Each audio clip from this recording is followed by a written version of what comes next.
The Washington Capitals have been dominating the NHL heading into the 2025 playoffs, and they just found their secret weapon, signing their top prospect out of the NCAA. And this changes everything for the Washington Capitals moving forward. We have a lot to break down in this episode, dear, so we're going to hop straight into it today, and we're going to hop into the biggest topic, and that is the Washington Capitals have signed top prospect Ryan Leonard to a 3-year entry-level contract. We can see Ryan Leonard has been dominating with Boston College, 30 goals, 19 assists, 49 points. Just gonna throw it to you right away. What's your thoughts on the implications of him joining this red-hot Washington Capitals team?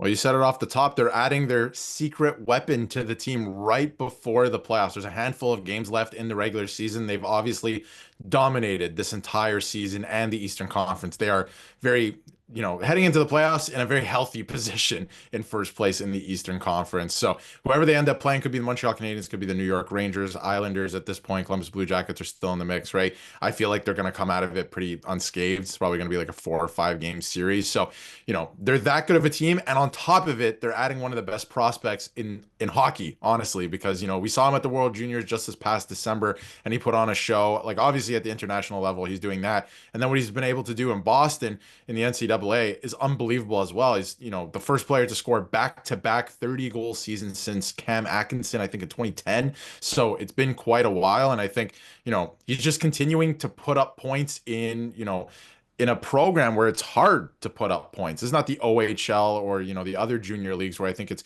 more likely that you see guys with like 120 points or anything like that, or over 100 points in a season, right? It's hard to score here. So he's been able to do that. And I think that he's ready. He's also like, physically ready for the NHL, right? So the eye test, all of that, the advanced analytics, whatever you want to say, he's ready to join the NHL, and he's joining the Caps in a position where they're not only on fire. Ovi obviously going for the record. Looks like he's going to do that before the playoffs.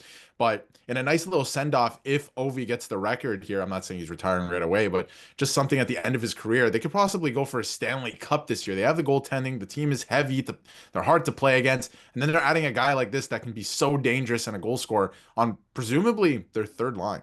And the biggest thing is, listen, looking at Ryan Leonard, I'm not going to read through all this, but like you said, dear, it's back-to-back 30-goal seasons since Boston College. Cam Atkinson did it in 2009 and 10, and we all know Cam Atkinson had a great NHL career. He's still floating around the league. You can see that he's up for the Hobie Baker Award.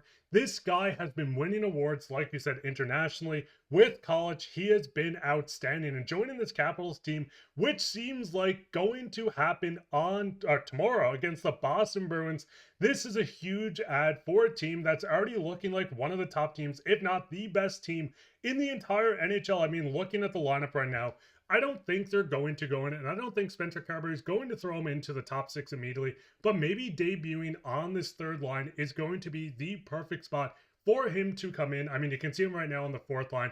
It does seem set that he's going to join the bottom six, but I'll kind of throw it back to you, Darius. Listen, would you put him in the top six, or do you think maybe that third line with Dowd and Payne might be the perfect fit for the debut of the rookie? Don't fix what isn't broken. The Washington Capitals are rolling right now, so don't touch the top six.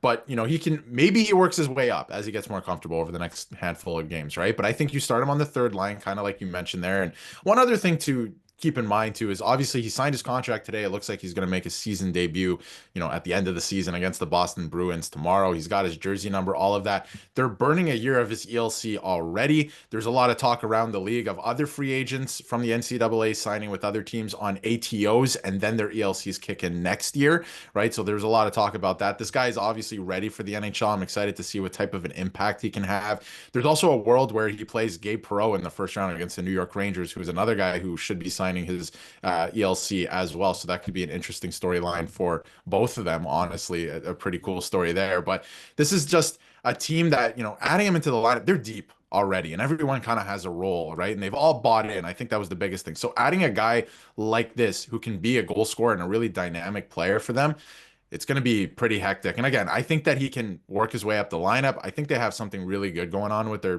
top six. So not to start, right? He's probably going to be on the third line because fourth line doesn't really make sense for him. I think he's going to be on the third line and kind of see what he does. And again, If he's not figuring it out yet, which I think he will, they'll probably take him out of the lineup. Maybe he doesn't see too much time in the playoffs. But at the end of the day, I think that he is going to work his way up because he's been unbelievable. Like the eye test has been everything for me, honestly. He's been really fun to watch, especially internationally with Team USA. And I mean, if you can see on the highlight from just a second ago, he's been flashy, going out, throwing up celebrations. He scored 30 goals. He's a big body, but yeah, the third line looks perfectly. And like we've said, he's joining a Washington Capitals team that is currently second in the entire National Hockey League. They were actually the last team to qualify for the playoffs last year, securing a spot what felt like the final day of the season. So getting this far in events, this team has changed. Carbery has changed a lot. Logan Thompson's looked great.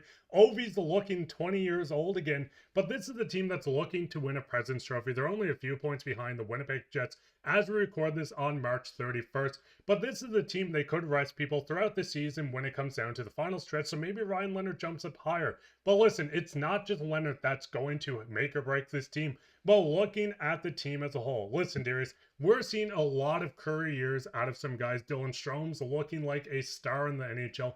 Protas has been outstanding. I mean, Ovi's turning back time on his own. But I do want to focus on Protas for a minute. Listen, this guy's through 30 goals at 6'6". I'll let you kind of take it away and just your thoughts on how he's been playing for this Washington Capitals team.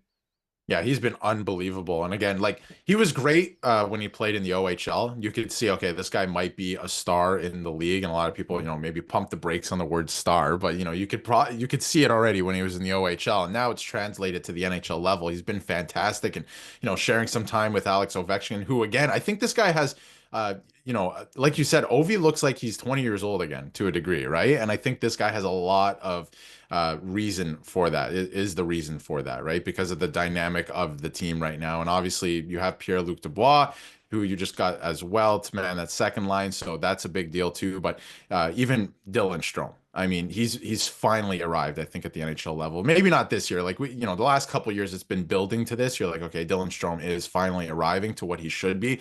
But this is exactly what I think the Arizona Coyotes and everyone thought, from that draft in 2015, what he was actually going to be. And he has finally arrived. So that first line, man, that is tough to stop because Dylan Strome was always supposed to be this player. Protas has been fantastic on the first line as well. And then Ovi going for the record. I mean, the points, the goals that he's putting up this year, like nobody saw this coming. We were all like, hey, you know what? He's probably going to get the record, but maybe not this quickly, right? He's had an incredible season. The one thing that stands out to me too, Mark, is with this team, yes, they have a lot of skill. And you look up and down the lineup and you're like, this should be a successful team. They added a lot of really good pieces through the offseason and obviously fixed their goaltending.